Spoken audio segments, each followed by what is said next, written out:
Live from Central Pennsylvania, this is CBS 21 News This Morning. Good morning and Happy New Year. It is Tuesday, January 1st, 2019. We here at CBS 21 were busy last year, not only bringing you the day-to-day news, but also giving you special reports through our segments like Doc Talk, Women at Work, and more.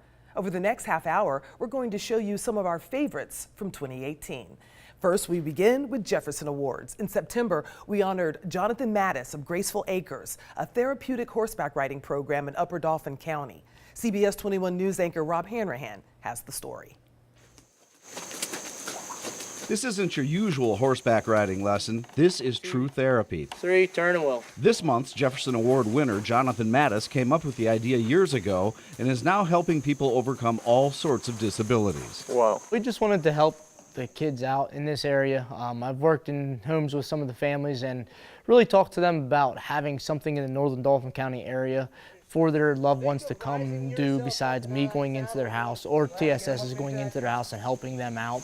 He asked his dad if he should start a horse therapy farm, and Pause. I said, what? And then he just discussed it a little bit more, and we talked to my dad at that time. He was living, and we talked to some other people, and then There you go, bump, bump, bump. And now 6 years later, things are going well. things are going very well. Yep, they are. And he's doing quite a job. A job that's changing lives, like Ike Felder's. Squeeze, pulse that inside rein. There you go now. I've tried a lot of different types of therapies in the past, and none of them I've really ever looked forward to or had a lot of results from.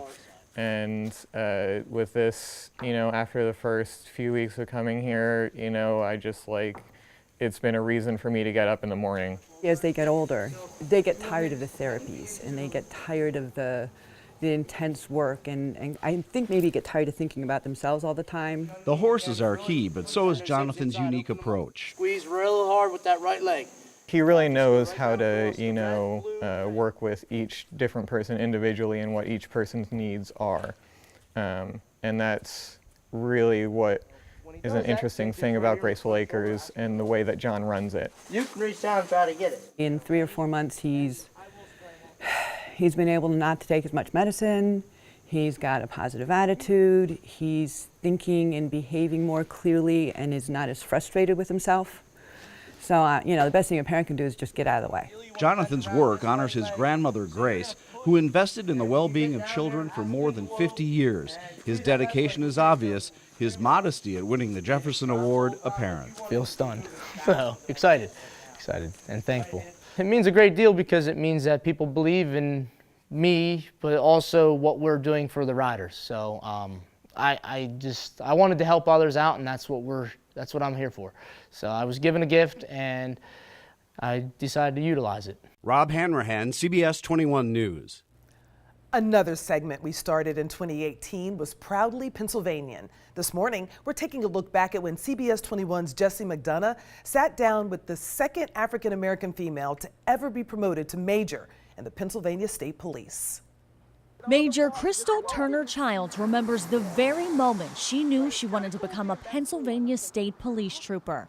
She was 10 years old. There was a fight in her neighborhood. She and the other kids ran up to see what was going on. When we ran up and I got there was a young man who had gotten hit, and he was laid on the asphalt and his head was cracked open. It was blood just kind of trickling down the street. The young major quickly ran home and called 911 for help. Later, the responding Harrisburg City police officer showed up at her home. He says, hey, you probably saved that young man's life today because you went and called 911 immediately. And so it made me feel 10 feet tall. I mean, I think my chest just went up through the sky. From that point on, I wanted to be a police officer. After serving as a guard at the Dauphin County Prison, Major Turner Childs went to the academy, but it wasn't easy. Initially, she struggled with fitness, 5, 6. But nevertheless, she persisted and persevered. I didn't get it the first time, so you have to be persistent and you have to be dedicated and focused. I didn't get it the second time, but that third time, I got it. And now I'm realizing a career that I always wanted. I'm realizing my dream. The Harrisburg High School graduate Go Cougars. went on to become the first female African-American troop commander in the history of the Pennsylvania State Police. My first day as a troop commander, we had a 74-car pileup on Interstate 78. So that was my indoctrination to becoming a troop commander. A month ago, Crystal Turner Childs was promoted to major. She's now the director of forensic services. We have trace evidence here. We do trace evidence, ballistic testing. We have DNA. We have latent prints. I asked her what advice she'd like to give young women in her community on achieving their dreams. Trust in your calling. Trust it. 8, 9 years old, I knew I wanted to be a police officer. We shouldn't necessarily focus on the ceiling. We should focus on the sky, because the sky's the limit. For Proudly Pennsylvanian, I'm Jessie McDonough. Last year, we also honored a woman who has served the Harrisburg School District and community for almost 4 decades. Jacqueline Perry, or Miss Jackie, as the kids like to call her, was born and raised in Harrisburg. And as Jessie McDonough found out, she has been a school crossing guard for almost 40 years. Yes. Everyone who lives and drives near 6th and Division knows Miss Jackie. This is her block, not Jenny on the block. Jackie on the block. For the last 37 years, Miss Jackie has been getting up extra early and riding the bus to arrive at 7 a.m. to cross kids on their way to Camp Curtin Academy. Come on, love. I ride by here basically every day, and I see Miss Jackie out here doing her job. Rain, sleet, snow, sun shining, no matter what. Some of the staff at Camp Curtin School, they were like, she crossed me. You know, they're like in their 40s, they're like, that's Miss Jackie, you know, she crossed me. I don't know. I just love children and just give me something to do.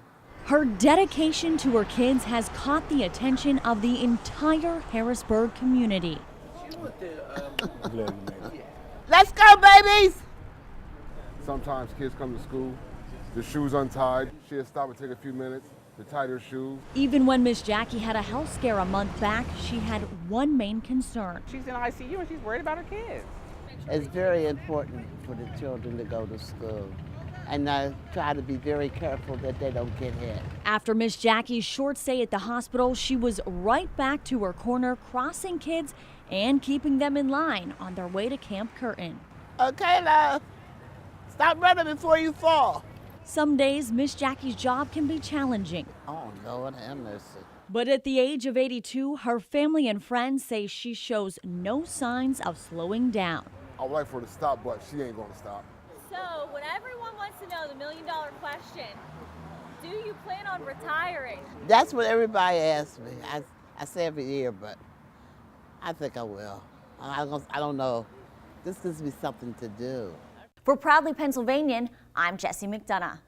And now you see why these are some of our favorites. Well, up next, Dog Talk. We take a look at some of Chris Nallen's favorite medical stories of 2018. You're watching CBS 21 News this morning.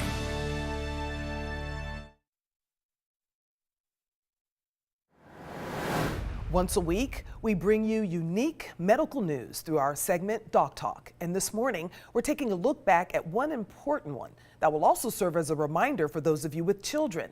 Doctors are now saying anxiety is on the rise among children, accelerating at a rate never seen before. Here's CBS 21's Chris Nallen.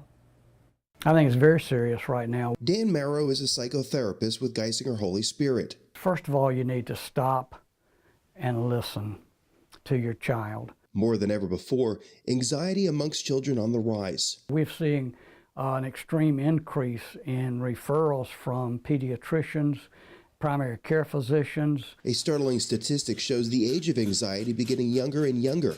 Marrow seeing patients as young as 3 years old. These are very critical years. A lot of things get set in stone during these early developmental years, and we learn to be who we are. Now for the reasoning behind the uptick in child form anxiety. Our society changes, and so children react to a lot of different things. Children exposed to more, especially at home. Listening to mom and dad argue and fight, and then they've watched them separate and divorce and then fight over who has custody of the child. A more recent culprit of childhood anxiety is social media and electronics. Electronics is a major issue. Adding too much connectivity and more distractions. The child stays up all night on social media or on their cell phone, and they don't get enough sleep. Sticking with social media-induced anxiety, cyberbullying, another growing issue. A lot of caregivers don't understand bullying on social media, and they don't understand how to react to their children who is being bullied. Marrow says there needs to be more awareness at home, so it comes back to the parents. A parent has to, first of all, have more discipline themselves than their child. He is advising the parents to drop their cell phone and pay closer attention to their kids. But help understand what's going on for that child so that they can help them learn how to self-regulate and learn what's going on for themselves. Geisinger Holy Spirit and Messiah College are hosting Generation Stress, Breaking the Stronghold of Anxiety on Our Kids. As part of the Partners in Caring Speaking series, the free session will be held Tuesday, November 13th at 7 p.m. at Messiah College. I'll be there emceeing the event. For this week's Doc Talk, I'm Chris Nallen. It's time to get cracking on your New Year's resolution, and for a lot of people, that will mean working out. But studies suggest there's actually a difference between physical activity and fitness. And as Chris Nallen found out, one is much more crucial for promoting better heart health. It's the leading cause of death nationally and in this area, so it's not to be taken lightly. We are talking about heart disease and the importance of daily exercise to reduce one's risk, more specifically discussing the difference of fitness and being physically active. People that are very active and do not exercise, despite being active, still have a higher risk of having heart and vascular disease. Dr. Sharma is a cardiologist with Geisinger Holy Spirit. Commonly, we associate activity with exercise. So the more active you are, whether it's at work or at home in the garden. Some examples of being physically active, but this is not considered being fit. Fitness equates to raising your heart rate. Activity that raises your heart rate and keeps it elevated. Moderate exercise, whether running or biking, for at least 30 minutes a day, 5 days a week. A more intense cardio exercise can be 75 minutes a week, broken up in sessions. And that's really what's found to be beneficial for your heart. If you work as a carpenter or a construction worker, you're considered physically active, but not necessarily fit, Sharma explains. It's been perplexing that even though you're very physically active at work, if you don't exercise, is that okay? And no, the answer is no. It comes back to heart health. There's a term in medicine called leisure time activity, and leisure time activity denotes the time that you're not at work. And being active and performing cardiovascular exercise during that time. Dr. Sharma highlights this fitness is a lifestyle change. Go out there, go for that hike, go for that jog. If that's not your thing, get in a pool. Do what makes you happy, and you're more likely to sustain this. For this week's Doc Talk, I'm Chris Nallen. Coming up, Women at Work. We take a look back at Jasmine Brooks' favorite stories, highlighting local women and how they got to where they are today. You're watching CBS 21 News this morning. In 2018, we highlighted many successful women through our Women at Work series. One of our favorites features a Cumberland County native. She lives in Florida now, but as Jasmine Brooks shows us, her love for sailing brought her back to Central PA for the opportunity of a lifetime. She's been sailing the seas professionally for over 25 years. I mean, I captained tall ships in Key West, Boston, Clipper City, and Baltimore, which a lot of people around here might be familiar with. This summer, Captain Deb Bradshaw is sailing the Susquehanna River as a captain on the Pride of the Susquehanna. She's an excellent captain. Her home, nearly 1,300 miles south of Harrisburg in Marathon, Florida. There she lives with her husband, Captain Skip, on a 1943 tugboat. We also have a home in Central Florida, but we never go there. So how did this Sunshine State resident end up in Central PA? The story still fascinates Tom Farr with the Riverboat Society, who happens to have a home in Florida. And my son, my wife, and I are walking out of the restaurant. We're walking onto a dock, and what's sitting there but a beautiful tugboat? And we were just working on the outside of the boat. We were on the deck, and Tom and his wife came out, and Tom started to talk to my husband about the boat, and his wife was talking to my dog. Well, my wife loves dogs, and I love boats. And we got talking, and as soon as Tom mentioned Harrisburg, my husband said, oh, well, you need to talk to her, you know, pointing me out. So we just started talking, because I was actually born and raised in Camp Hill. I graduated from Cedar Cliff High School. I said, well, why don't you think about coming up and sailing and working with us throughout the summer up here in Harrisburg, Pennsylvania. An opportunity Captain Deb couldn't pass up. Her mother, children, and grandchildren all live in Cumberland County. And it ended up being a situation that we would call serendipity. I think I took a lot of Harrisburg and the whole river and the waterfront for granted when I lived here. And now I'm getting like a whole new, I don't know, it's just a whole new view of what I missed over the past 25 years. With this week's Women at Work, I'm Jasmine Brooks. She's seen as one of the most successful women in local business, but she came from humble beginnings. Meet the woman whose company name carries a deeper meaning and reflects her own life experience. We were given a box of welfare. At just 4 years old, Evelyn Chattel boarded a plane to America. She and her mother fleeing from Cuba as political refugees in 1967. If it wasn't for her getting on that plane and taking the risk of leaving communist Cuba, I wouldn't be here. Evelyn owns Freedom Auto Group in Harrisburg. It's been a wonderful career. This is my 37th year doing what I love to do. And this is the funny part. I know nothing about cars. I mean, nothing about cars. I know about people. And that is what makes Evelyn one of the most successful women in the business. Her approach is not only clever, it's effective. We tell our life improvement specialists, our salespeople, that their job is to take care of the customer, to greet them, to meet their needs. And in the process, if they sell them a car, great. And if we make friends, fantastic. Before settling in Central PA, Evelyn ran a dealership in Miami. So in 2004, I won a trip for 20 dealers in the United States. 20 dealers in the United States, that's like huge, that's gigantic. A trip to Rome would be one she would never forget. It was there Evelyn met a lifelong friend who would turn into a business partner. So he said, the only thing I want is I want to name the dealership Freedom. She didn't choose the name, but she did like it. 2013, I get a call and I'm awarded Dealer of the Year. So they needed a little clip and they needed a bio on me. So I'm sitting there writing the story about coming from Cuba, about getting on the Freedom flight, about landing in Miami and going to the Freedom Tower to be processed. And I'm writing all this and I'm like, oh my God, like everything was perfect for where I am today. In 2017, Evelyn won Woman Dealer of the Year. The ceremony back where it all began, Miami. And who better to be at her side than the woman who sacrificed it all to bring her here? I thought, this is her night. If it wasn't for her, I wouldn't be where I am today. With this week's Women at Work, I'm Jasmine Brooks. Throughout 2018, we got to see some amazing places that Pennsylvania has to offer.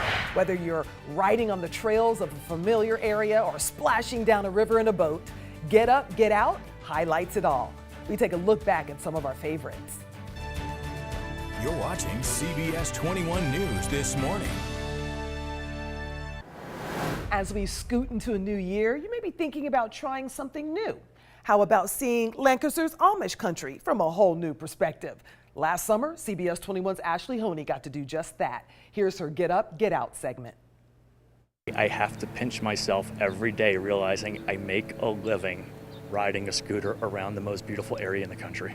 Meet Mark Kruzmeyer, president and co-owner of Strasburg Scooters in Lancaster. We have the ability to get people in front of and experiencing things that they really couldn't do anywhere. Like hitting the back roads on scooters through South Lancaster's Amish country, getting people like frequent riders Bill and Mary Schuster up close and personal with local Amish families for an inside peek into their day-to-day lives. As many times as we've been on this tour, we've never been the same way twice, and it's awesome. So my photographer Gary and I strapped in for a tour for ourselves, and boy, was it way cooler than we'd expected. Kruzmeyer wove us through the backcountry, visiting Amish homesteads for a look at some fantastic woodworking shops, a chance to take a seat in an Amish buggy, and an opportunity for great conversations with your local Amish families. It's truly like no other to see this part of the country. On a scooter is the best. With scooter speeds reaching up to 40 miles per hour, cruising between those rolling hills and through covered bridges is truly a one-of-a-kind experience. I've had a number of people over the years say this was the greatest day of my life. And that kind of shocks me. I mean, it's flattering to hear, but I'm like, oh my gosh, you must have had such a miserable life. Ashley Honey, CBS 21 News. One of my absolute favorite get up, get outs was when the CBS 21 morning team got a chance to go whitewater rafting in the Lehigh River. It was a day full of thrills. Everyone had a great time getting all wet. Here's Ashley Honey with a look at our Pocono trip. A lot of people think, oh, you need to go out to Colorado or Washington to get that whitewater rush, but there's some awesome rapids right here on the Lehigh, right in our backyard in the Poconos. It just so happens the morning team was craving a little rush. So for this Get Up, Get Out, my photographer Gary and I were joined by Sherry Christian, Steve Knight, and our very own producer Ashlyn to tackle the rapids of the Lehigh River. Every class increases in difficulty is what it is. So it starts out Class 0 to 1 is just basically a flat running stream, and then you have Class 5, which has waterfalls. We decided to take it slow for a change and stick with the company's family style run, featuring rapids only up to a Class 2. But that's not to say we did so gracefully. There's a lot of splashing, there's a lot of just good family time. It's a great way to introduce people to whitewater who have never gone before and are a little nervous. When we weren't splashing or navigating, we were floating, soaking in all the Poconos have to offer. You just hear the rapids and you hear the wind rustling through the trees. It's just beautiful. It's the ultimate way to relax and spend time in nature. Turns out, Pocono Whitewater is one of the largest commercial rafting companies in the country, and it's no wonder why thousands of families, or friends like family, like us, come out each season for a taste of the good old outdoors. You don't need to be on your phone. It's just all about experience, living in the moment, and that's my favorite thing about whitewater. Ashley Honey, CBS 21 News. That was just a quick look at some of the fun stories we got to do here last year, and we can promise 2019 will be just as jam-packed with unique stories from members of our team.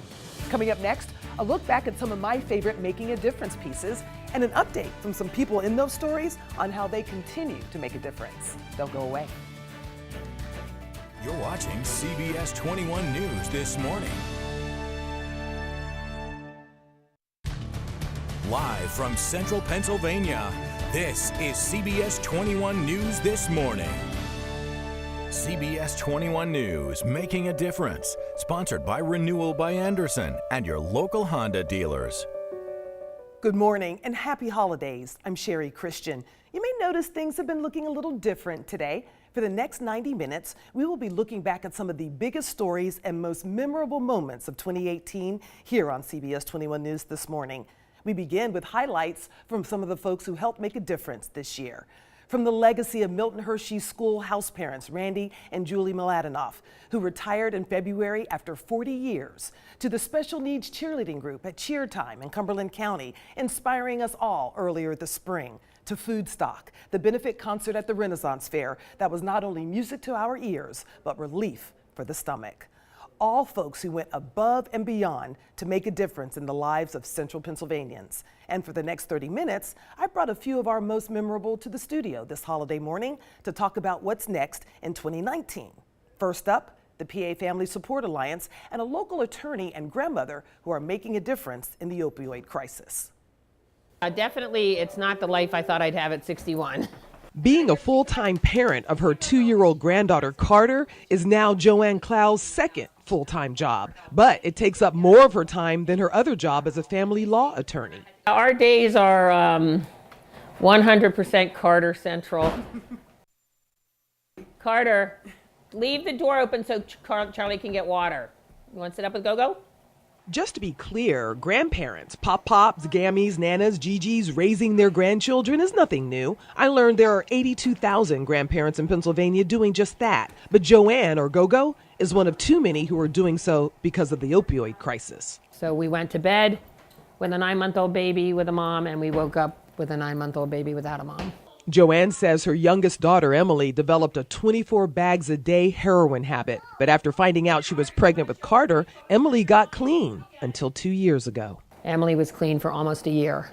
When on her way to work on December 3rd, she, for whatever reason, decided to relapse, and she called a dealer and bought several packs of heroin, and the pack that she used in her car turned out to be 100% pure fentanyl, and it killed her instantly. It was enough drugs to kill 25 people.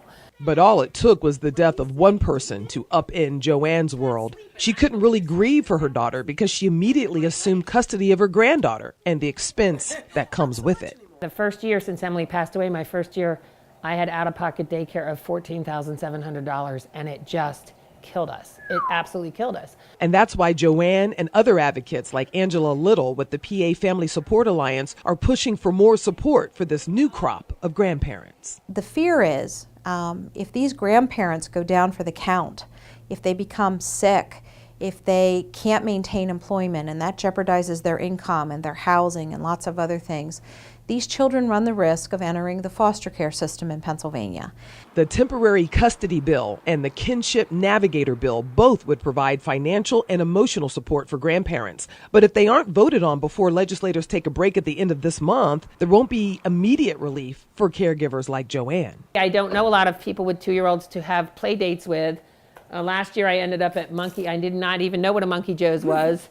And I was at Monkey Joe's at a birthday party, chasing her and running around. And but I thought those days were over. Yes, she did. Joining me now are Kayla Kressler, Director of Prevention Programs for the PA Family Support Alliance, and Go-Go, Joanne Cloud, Carter's grandmother, who, you know what Monkey Joe's is now. Yes, we've been there several times now. Thank you for joining me, ladies. Now, we talked about those bills, right? Since then, they have been passed. We even had them signed. The governor signed them. What did it take, Kayla, to get those bills passed? Well, I want to say it took a lot of bravery from the grandparents who came forward and shared their stories. PFSA was really proud to lead a grandparents listening tour this fall, where we introduced the grandparents to Governor Wolf's cabinet. We were able to hear their stories and their unique experiences. And I think as a result, these bills have passed to support these grandparents in navigating a path for their grandchildren. One of those folks, one of those stories, Joanne's, right? Yes. Joanne, will these bills help you, or will these laws now help you? They will certainly help people that were in the situation I found myself in 23 months ago when my daughter suddenly died with a 9-month-old baby, Carter, that I then started raising. I didn't, even though I'm a family law attorney, I really did not know which different legal things needed to be taken care of and how to quickly take care of them. My situation was a little different. There was a pending custody action between my daughter and her former boyfriend, so I filed a petition to intervene in that, and that's how I got my legal custodial rights and physical custody rights with Carter. But something like the kinship navigator bill would be so helpful to grandparents because it'll be a one place to start where they're going to get information for anything that may be able to help them to be able to call in on the phone if they're old school like me, or if they can use technology, go online and be able to get some help to find the programs that are out there that could help them. Kayla, what are the distinctions between the two? So the first law, the emergency guardianship law, is intended for individuals who encounter or become responsible unexpectedly for caring for their children or children within the family. That law provides them with the authority and the legal rights to navigate the process of taking care of those children. All right. Well, listen. Got plans for the holiday, big plans with Carter, I know. Yes, we're still recovering from Halloween. She wears her Elsa dress 5 or 6 times a day, and I know that in the movie the song starts at 31.09 for her to sing it over and over and over again. Oh my gosh. Well, and so we haven't quite gotten into the Santa clothes yet, but they're coming. Well, Go, you have a blast with her. Kayla, thank you so much for joining us as well. Thank you, John. Now you'll notice many of my Making a Difference reports feature young people. I have to admit they are some of my favorites. Many of you are still talking about the Dante play, the amazing high school football play that continues to make a difference for all who witnessed it and were part of making it happen. You're watching CBS 21 News this morning. CBS 21 News, Making a Difference, sponsored by Renewal by Anderson and your local Honda dealers. They may not be state champions in high school football this year, but the Cedar Cliff Colts in Cumberland County are champs in my book, all because of a special play, a special student, and the players and coaches who made a difference. It was a 60-yard touchdown run, and we're like, man, that's a long run. Like, how's this going to go? And it was perfect. A perfect way to end the regular season for the Cedar Cliff JV football team. Number 43 gets the ball and doesn't stop running till he hits the end zone. But what outside circles did not know was this was the first time number 43's number was called. You see, the determined face behind that helmet belongs to Dante Hammond, a Cedar Cliff student with a huge personality, infectious smile, and secondary to all that, Down syndrome. For the school and coaches to be able to actually allow his brother to give him the football that made the touchdown and run alongside of him, it's truly amazing. Truly amazing. So amazing that when I caught up with some of the team at the high school on Wednesday to relive that moment, brother Deontay was so overcome with emotion he could barely compose himself to answer. Ever since I started football, he always wanted to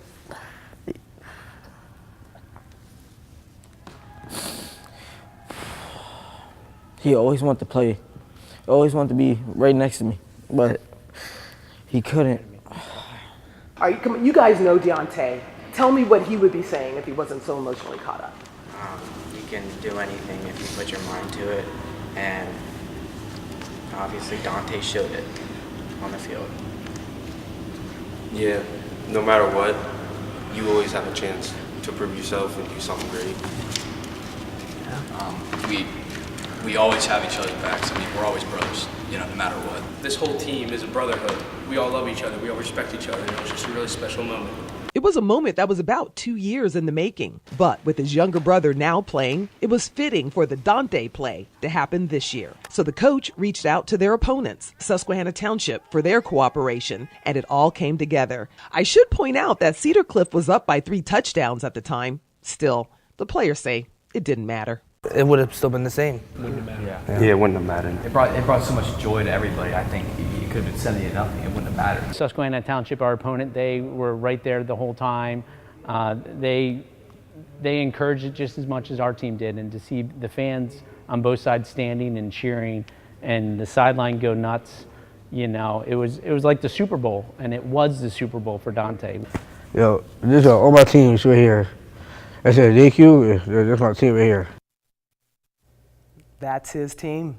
And the Colts varsity football team made it to the semifinals where they lost, but coaches say they had the best overall season in more than 20 years, finishing with a 10-3 record. Well, from a brotherhood of high school football players to the Brethren Housing Association in Harrisburg, how their vision to build a future with hope is coming into focus, one new and renovated home at a time. You're watching CBS 21 News this morning. CBS 21 News, making a difference. Sponsored by Renewal by Anderson and your local Honda dealers. The Brethren Housing Association in Harrisburg is going on 30 years of providing housing and help for families experiencing homelessness. Now, back in June, I took a tour of how they're making a difference in an area that's generally not considered a good place to live. When you come down Hummel Street, you never think you'd see, you know, a beautiful flower garden. Right. And so we have that here. And the kids have so much fun in the yard, playing the football and playing on the swings and those kinds of things. Just being able to be kids. Ellie's Garden is just one of many improvements to Hummel Street in the Allison Hill neighborhood of Harrisburg. It was done in honor of one of our volunteers. She had passed away and her husband had donated to create this garden in her memory. She loved roses, so we have tons and tons of roses in this garden. 300 roses to be exact. But Crystal Brown knows it takes more than flowers to help families who are in need of affordable, safe housing. So they've joined several community partners to renovate distressed and abandoned homes. And for the first time, the agency built 3 brand new townhomes on Hummel Street, a street Gabrielle Sanchez wouldn't let her grandchildren play on in some areas until the recent improvements. It puts kids in danger with all these abandoned houses, parts falling, you know what I mean? Kids can get hurt, but I mean, what they're doing is actually making a big improvement. Gabrielle isn't one of the families served by BHA, but Crystal Brown says they help about 25 families a day. And now with the renovations, they're making a difference in the lives of 28 families. Their transitions program serves single moms, helping them with financial education, employment opportunities, mental health, and substance abuse treatment. And they're able to do it through a pretty diverse revenue stream. Home Depot has also donated materials for the renovations. And that's huge because Crystal says rehabs of the worn and torn buildings can cost anywhere between $120,000 to $140,000 each. But well worth it when you see the transformation of the houses that is no doubt transforming families. There's lots of different misconceptions and stereotypes that are associated with this neighborhood, but we have the pleasure of being here every day and to be able to see the good things that are happening here, the businesses that are thriving along Dairy Street, the kids coming to and from school every day. We're also really fortunate that we've been able to be a catalyst for development in this community. Joining me now is Crystal Brown, Executive Director of the Brethren Housing Association, and that beautiful smile. Thank you so much for being here. Now, since my Making a Difference report, I did that back in June, right? You've had another event, Bridging the Gap from Homelessness to Hope. How'd that go? Yes, we had our annual celebration in October and it was a success.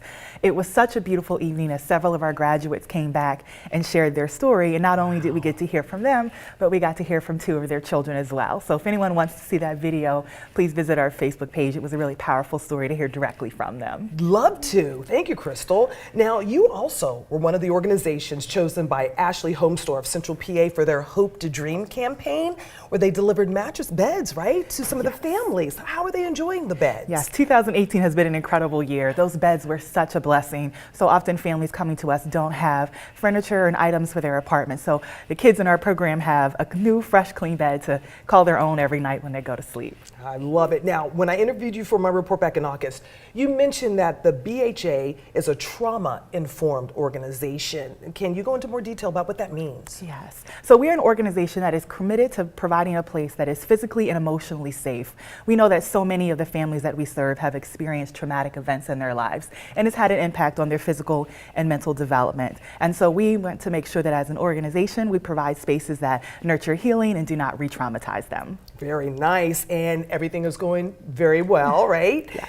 Now, I mentioned in my report that you have a pretty diverse revenue stream. So tell us some of the folks who support you. Sure, we are so blessed that so many people from different areas come together to support our ministry. So we have individuals and small businesses that give. We have some government funding from Dauphin County MHID, as well as Dauphin County Children and Youth.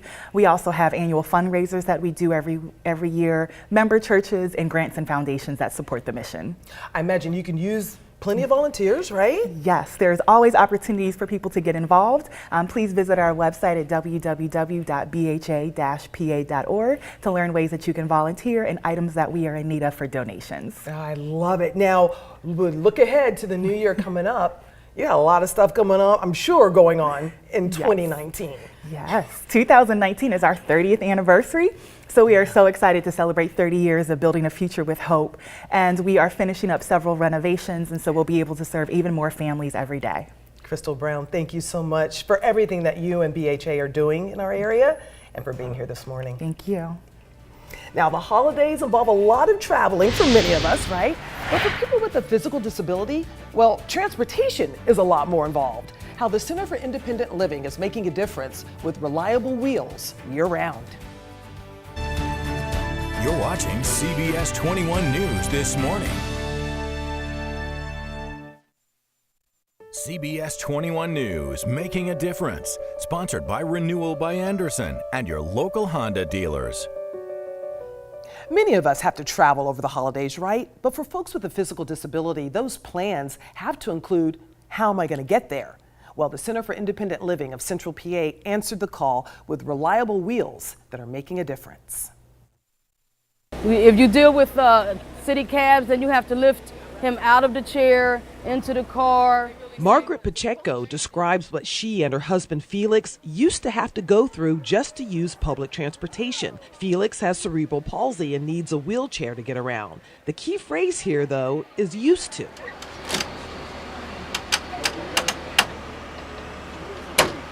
Now it's much easier thanks to the Center for Independent Living's Living Well transport services. 3 wheelchair accessible vehicles that will take Cumberland, Dauphin, and Perry County residents where they need to go, including after 5 and on weekends. Something many of us take for granted is providing a basic right for folks like Felix. Freedom. You get to widen your horizons, and you don't have to stay in like you're on probation. We made it to the wrestling, WWE Wrestling SmackDown Heatwave Tour at the Giant Center in Hershey, and that was on a Sunday evening. And it was over at like 9:30. As soon as we came out, they were right there waiting. Mr. Eddie and Miss Nora, the best drivers ever. Would you be able to do that without the... No. Here we go, very good. It's the same story for Kim Neff. 6 years ago, a medical mistake resulted in paralysis. Now a quadriplegic, Kim lives in a nursing home, and without the Living Well transport system, she would not be able to visit loved ones. Family and friends are my most important thing, and I love to go. And I am able to do that now that I have transportation. We caught up with the Pachecos and Kim Neff at City Island during this photo shoot to recognize the 28th anniversary of the Americans with Disabilities Act. To celebrate, the Center for Independent Living, Harrisburg Human Relations Commission, and marketing firm Suasion organized this photo shoot to show that people with disabilities have the ability to accomplish great things. In order to do that, you got to participate. You got to be able to go places. Unfortunately, transportation for people with disabilities starts at 8 o'clock and ends at 5. And most of the wonderful activities in this world, beyond 5 o'clock and weekends, you don't have transportation to. So what good does that do, right? Theo Brady joins us this morning to talk more about the Living Well transport service and the incredible things going on at the Center for Independent Living. Thank you, sir. Thank you. Now, when I talked to you in my report, folks heard about the 3 counties that were covered. At the time, you were talking about expansion, talking to the state about expansion. Yes. We applied to the PUC. We couldn't do the statewide, but we applied for 21 more counties. Okay. And we're going to expand. We have a 2 to 3 year plan to expand and hopefully get statewide for right now. We're waiting on approval for PUC. All right, because the more more areas you're able to cover, the more people will be able to take advantage of that. I mean, like you said, you don't stop doing everything at 5 p.m. We were also recognizing the anniversary of the ADA, the 28th anniversary. What strides still need to be done? The ADA has done a wonderful thing. We have a lot more inclusion. Buildings are accessible. But yet, over the last 26 years, I'm sensing it, and we're seeing that it's becoming a lot weaker. The Republican Party is pushing to make it a lot weaker and creating resolutions to do that. And there's a lack of funding. Well, they're saying that businesses need more time, so they want to give businesses more time to comply. My problem with that, they had 26 years. And so what more time do they need? What other services does CIL provide? We do a lot of great stuff. For attendant care, for example, you met Kelly, my attendant, and we have a program that allows attendants to come into a person's home to keep them from being put in a nursing home. Everybody want to live in their own home with adequate support services, and that's one of the programs that we do as well. I'm glad that you're pushing for that. How can folks take advantage of the services that you provide? Give us a call. Visit our webpage, cilcp.org. We have a lot of people who have many years lived with a disability and that's ready to help anyone else, because that's what we believe, people with disabilities helping other people with disabilities. And we love that, and I know that we'll continue to see that in the year ahead. Yes. Theo Brady, thank you so much for joining us this morning. Thank you. Now, it was difficult to choose just a few of the Making a Difference stories for this special, but I really couldn't have gone wrong with any of the people and organizations doing some tremendous things in our local communities. Again, thank you to our guests for their time this holiday morning and their commitment to the people of Central PA. Now, to see any of my Making a Difference reports over the years, go to CBS21.com and click on Local News. And that's where you'll see stories yet to come in 2019. And that concludes my Making a Difference highlights. Coming up next, we take a look at all the big stories of 2018. Stay with us. You're watching CBS 21 News This Morning.